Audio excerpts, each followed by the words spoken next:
7절부터입니다. 7절에서 14절까지 봉독하겠습니다. 그때 선견자 하나니가 유다 왕 아사에게 나와서 그에게 이르되 왕이 아람 왕을 의지하고 왕의 하나님 여호와를 의지하지 아니하였으므로 아람 왕의 군대가 왕의 손에서 벗어났나이다. 구스 사람과 룹 사람의 군대가 크지 아니하며 말과 병거가 심히 많지 아니하더이까. 그러나 왕이 여호와를 의지하였으므로 여호와께서 왕의 손에 넘기셨나이다.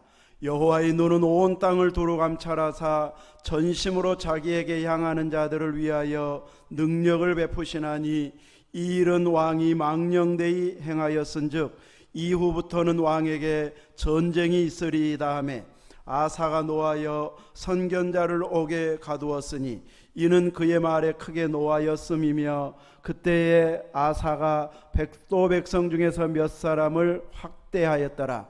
아사의 처음부터 끝까지 행적은 유다와 이스라엘 열왕기에 기록되니라. 아사가 왕이 된 지 39년에 그의 발이 병들어 매우 위독했으나 병이 있을 때에 그가 여호와께 구하지 아니하고 의원들에게 구하였더라. 아사가 왕위에 있은 지 41년 후에 죽어 그의 조상들과 함께 노음에 다윗성에 자기를 위하여 파두었던 묘실의 무리가 장사하되 그의 시체를 법대로 만든 각 양 향재료를 가득히 채운 상에 두고 또 그것을 위하여 많이 분향하였더라. 아멘. 오늘 역대하 16장 7절에서 14절 말씀을 통해서 누구에게 구하고 있습니까? 이런 제목으로 성경신 예배를 통해서 말씀의 은혜를 사모하도록 하겠습니다. 남쪽 유다는 이 당시에 이 아사 왕이 통치하고 있었고 북이스라엘에는 바아사 왕이 통치하던 때였습니다. 이 왕들이 통치하던 시대에 하나님께서 어떤 자세로 살아가야 할지를 깨닫게 해주는 이 말씀이 오늘 16장에 기록이 되어져 있습니다. 북이스라엘 왕이었던 바사 왕의 입장에서는 남북으로 나뉘어져 있어도 북쪽에도 우상 숭배를 많이 했지만 그래도 하나님을 경외하는 자들이 있었습니다. 하나님을 경외하다가 보면 북쪽에 살아도 절기때가 되고 또 이 햇수가 넘어가면 어디 한번 가보고 싶다 이런 마음이 생길까요? 성전으로 예루살렘 성전에 가보고 싶다 이런 마음이 생기게 되어집니다. 우리나라처럼 휴전선이 있어가지고 왕래가 안 되게 딱 가로막아버리고 군인들이 지키고 있으면 다니기도 어렵지만 그 당시에는 막 철책선까지 놓고 그럴 상황은 아니다 보니까 이제 이 백성들이 이 왕래할 수 있는 그런 환경이었습니다. 오늘날 우리나라는 직접 못 오니까 북한에서 가끔 넘어오기는 해도 대부분은 중국으로 가서 또 몰래 우리나라로 들여오거나 제3국으로 갔다가 이렇게 들어와야 되는 그런 상황입니다. 그래서 우리나라가 진짜 섬 아닌 섬나라예요. 육지로는 어디 한 군데 갈 데가 없어요. 우리나라는 빨리 통일이 되고 이 철도가 열리고 또 이 국토가 열려져야만이 우리는 이 섬처럼 안 살고 여러 대륙으로 유럽으로 그냥 기차만 타고 혹은 차만 타고도 갈 수 있는 그런 날이 와야 할 것입니다. 이렇게 마음껏 왕래할 때는 이제 이 바사 왕의 입장에서는 자꾸 예루살렘으로 백성들이 찾아가는 것이 이제 좋게만 여겨지지는 않습니다. 이제 강력하게 나라를 이끌어 가려면 자기 말을 잘 들어줘야 되고 명령한 대로 따라야 되는데 자꾸 성전을 사모해서 그쪽으로 쏠리게 되면 자기의 영향력이 그만큼 줄어들 수 있기 때문에 자꾸 하나님 섬기는 것보다는 우상 숭배하는 쪽으로 많이 북쪽이 기울어지게 되어집니다. 특별히 바하사는 이제 아버지가 왕이어가지고 왕위를 물려받은 그런 왕은 아닙니다. 여로보암 왕이 이제 죽고 아들 나답이 왕이 되어졌는데, 그 여로보암의 죄 때문에 하나님께서 심판하셔서 이렇게 바사가 쿠데타를 일으켜서 왕을 죽이고 자기가 왕이 되어집니다. 그러면 이전에 있었던 모든 권력을 다 가진 상황에서 권력을 잡으면 자연스럽게 자기가 원하는 대로 끌고 갈 수 있지만, 새롭게 왕이 되어지면, 쿠데타를 통해서 왕이 되면 반대 세력, 방해하는 세력들이 있기 때문에 마음껏 통치하기가 쉽지가 않습니다. 그래서 아예 왕래를 못하도록 가로막는 이런 일을 하게 되는데, 마치 철책선을 오늘날 이렇게 치듯이 이 라마를 건축해 가지고 자꾸 이 예루살렘으로 가는 그 길목을 막아 가지고 왕래하지 못하게 하고자 건축을 시도하게 되어집니다. 이렇게 바사는 2년 내내 그 오래 통치는 못하고 2년 동안 통치하다가 또 그도 쿠데타에 의해서 죽임당하게, 시므리에 의해서 죽임당하게 되어지는데, 이제 그 전 죽기 이전에 라마를 건축하던 그 시기의 이야기를 하고 있습니다. 유다 왕 아사 왕이 북이스라엘 이렇게 바사 왕이 라마에다가 요새를 건축해서 이제 자기 나라로 못 오게 막는 것도 있지만, 이렇게 가까운 쪽에다가 진지를 구축하게 되면 유다에도 위협적인 이런 군사들의 진지가 되어집니다. 그래서 되도록이면 가까운 그 지역에 군 요충지가 되지 못하도록 막아내야 되는데, 못짓게 자기 힘만으로 막거나 방해할 수 없다 보니까 이제 아람 왕 베나닷에게 도움을 요청합니다. 도움을 요청하려면 돈을 줘야 돼요. 그래서 돈은 없고 하다 보니까 여호와의 전 곳간에 있는 금은들, 왕궁 곳간에 있는 금과 은을 총동원해 가지고 베나닷의 군대에 돈을 주어 가지고 저 북이스라엘이 라마에다가 지금 요새를 건축하고 있는데 그것 좀 못 짓게 막아 주십시오, 부탁을 하게 됩니다. 그래서 돈 받았겠다 해가지고 베나닷이 군대를 동원해가지고 북이스라엘을 치기 시작합니다. 그래서 결국은 건축을 중단할 수밖에 없는 이런 상황이 오게 되고, 그래서 아사왕은 그 건축하려고 쌓아둔 자재를 가지고 운반해 와서 게바와 미스바를 건축하게 되어집니다. 뭔가 외교를 통해서 돈을 주기는 했지만 이 국방을 튼튼히 하고 위기 상황을 막아내는데 성공한 것처럼 보여지기도 합니다. 외교적인 노력을 기울이고 얼마든지 이렇게 막아낼 수 있다는 자부심도 가질 수 있을 것입니다. 미군이 우리나라에 주둔하고 있는데 공짜로 와서 도와줄까요? 우리나라 예산 어마어마한 돈이 아주 수천억 이상이 들어가고 있습니다.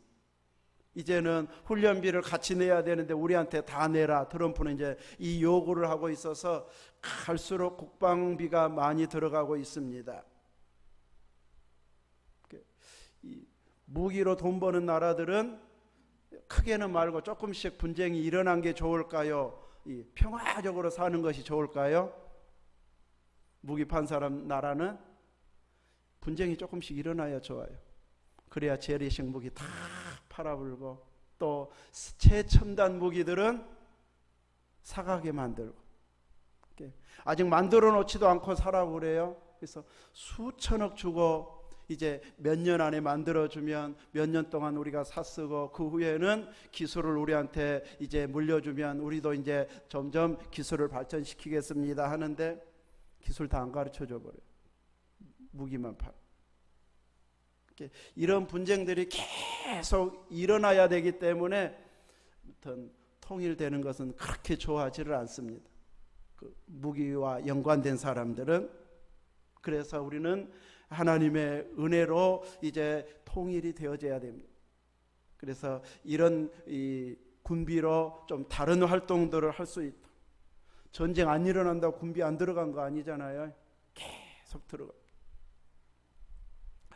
그래서 이제 이 아사 왕은 이런 식으로 도움을 받아가지고 진지를 건축하지 못하도록, 라마를 건축하지 못하도록 막아내는 데 성공한 것처럼 보이는데, 선견자 하나니가 와서 아사 왕에게 하나님 말씀을 전하게 됩니다. 왕이 아람 왕을 의지하고 왕이 하나님 여호와를 의지하지 아니하여 하였으므로 아람 왕의 군대가 왕의 손에서 벗어났나이다. 아람 나라 정도는 이스라엘이 다스리고 무너뜨리고, 그래서 이제 우리한테 조공을 바쳐라, 이럴 만큼 이스라엘이 강해져야 되는데, 오히려 손을 벌림으로 인해서 저자세로 부탁해야 되는 이런 상황이 되어져 버렸습니다.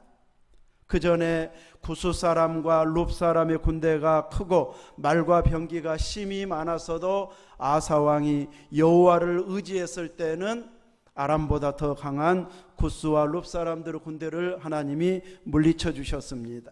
이렇게 하나님은 온 땅을 감찰하시고 전심으로 자기에게 향하는 자들에게 능력을 베풀어 주시는데, 그냥 이스라엘 백성이니까, 유다이니까 내가 도와주지 하고 도와주는 것이 아니라 전적으로 자기를 의지할 때 하나님은 도와주십니다. 그런데 하나님을 의지하지 않고 쉽게 돈만 주면 도와줄 수 있는 아람 왕을 의지했기 때문에 선지자를 통해서 하나님의 책망을 받게 됩니다. 그러면서 이후부터는 왕에게 전쟁이 계속 있을 것이다. 하나님 의지해야지 왜 다른 나라 의지하느냐 하면서 책망하게 되어집니다. 다윗 왕은 선지자가 와서 이렇게 책망하면 곧바로 제가 잘못했습니다 하고 회개했습니다. 그래서 하나님과의 관계가 바로바로 회복되게 하는데, 보통의 경우에는 사람이 꼭 오기를 부립니다. 근데 하나님을 직접 대적하라고 하면 그것은 대적 안 하는데, 이제 그 사이에 사람과 불편하고 목회자와 불편하고 성도와 불편하고 교회 다닌 누군가와 불편하게 만들어서 열심 내기 싫어지게 만드는 쪽으로 자꾸 가게 만들 때는 그쪽으로 쏠려버립니다. 하나님이 원하는 방법은 아닌데 누구 보기 싫어서, 누구 때문에 힘들어서 하면서 이 열심히 하나님만 의지해야 할 그 열심을 쉽게 만들어버리는 경우가 있습니다.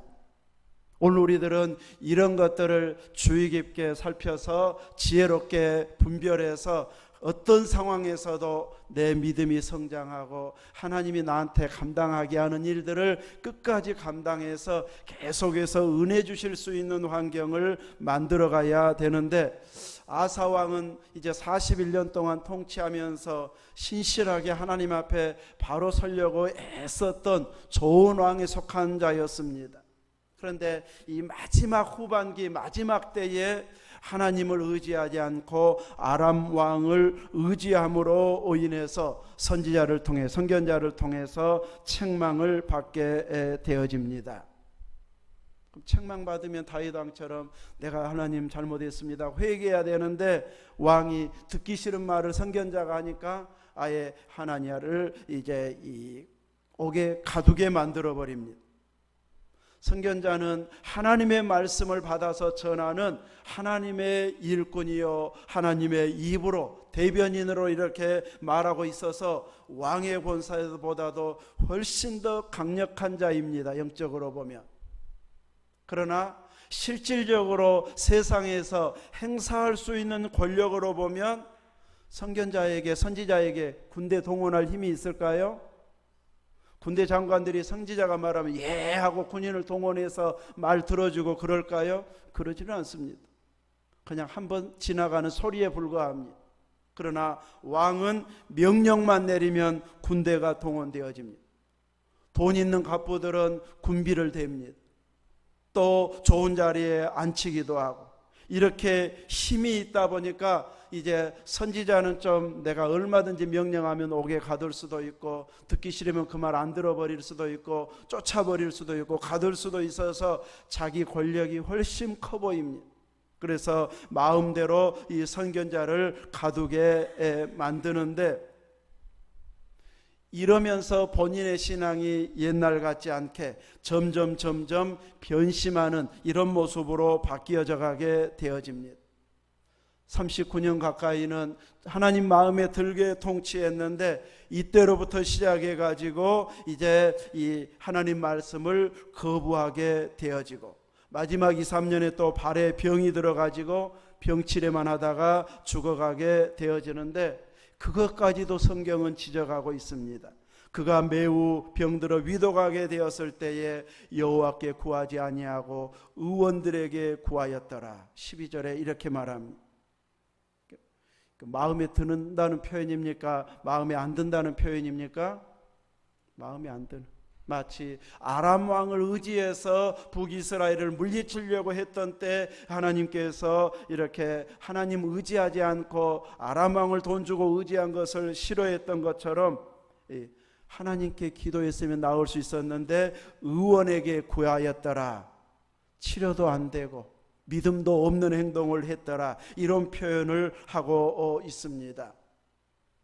그러면 하나님께 간절히 구했으면 직접 치료되게 하실 수도 있고 의사를 만나게 해서 치료해 줄 수도 있습니다. 그럼 똑같이 의사를 통해서 치료받는 것처럼 보여지지만 우선순위를 어디에 두었느냐가 차이가 납니다. 응답받아서 좋은 의사를 만나게 해서 치료받은 것하고 하나님 앞에 전혀 기도하지 않고 이 사람 저 사람에게 수소문하고 알아보고 용한 의사가 누구인가 알아가지고 거기에 치료받으려고 기다렸다가 치료해서 좋아진 것도 하나님은 그렇게 좋아하시지 않는 이런 모습을 보이고 있습니다. 먼저 기도하고 하나님께 응답받고, 그래서 누군가를 통해서 생각지 못한 의사를 만나게 만들고 또 그 분야의 권위자를 만나게 하고, 그래서 응답받아 치료되어지면 믿음도 자라고 감사도 풍성하고 또 좋은 의사 만나게 해주셔서 감사합니다 하면서 더 믿음으로 나아가게 되지만, 계속 자기 능력으로 자기 노력으로 이 사람 저 사람 수소문해서 치료하는데 치료도 잘 안 되고 믿음은 떨어지고, 이런 상황이 되게 하면 피해만 입는, 손해만 보는 이런 환경이 되어진다는 것을 오늘 본문은 보여주고 있습니다. 똑같이 의사를 통해 치료받아도 먼저 기도하고 소개받은 사람인가 내가 알아서 찾아낸 사람인가에 통해서 이렇게 차이가 난다는 것을 보여주고 있습니다. 순수 하나 바뀔 뿐인데로 생각할 일이 아니라는 것이죠. 오늘 우리들은 이 말씀을 보면서 하나님보다 다른 방식으로 애쓰고 노력하는 것을 하나님께서 흡족하게 여기시지 않는다는 것을 알아야 할 것입니다. 내가 노력하고 유력한 자들의 도움을 받고 또 열심히 노력해 가지고 뭔가 이루어내려고 하면은 신앙생활 열심히 한 것은 조금씩 줄여갈 수밖에 없습니다.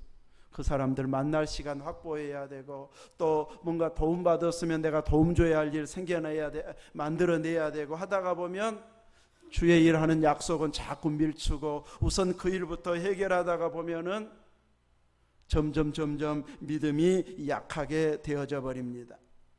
그래서 우리들은 이 철저하게 하나님께 묻고 하나님의 인도하심 따라서 순종하는 이런 자세로 헌신해야지, 우선 급한 불만 끌려고 하다가 믿음 없는 일반적인 방식으로 세상 사람들이 가는 길로 가가지고 해결하려고 애쓰는 이 길을 쉽게 가버리게 되는데 그 길은 결코 하나님께서 기뻐하는 일이 아님을 알아야 할 것입니다.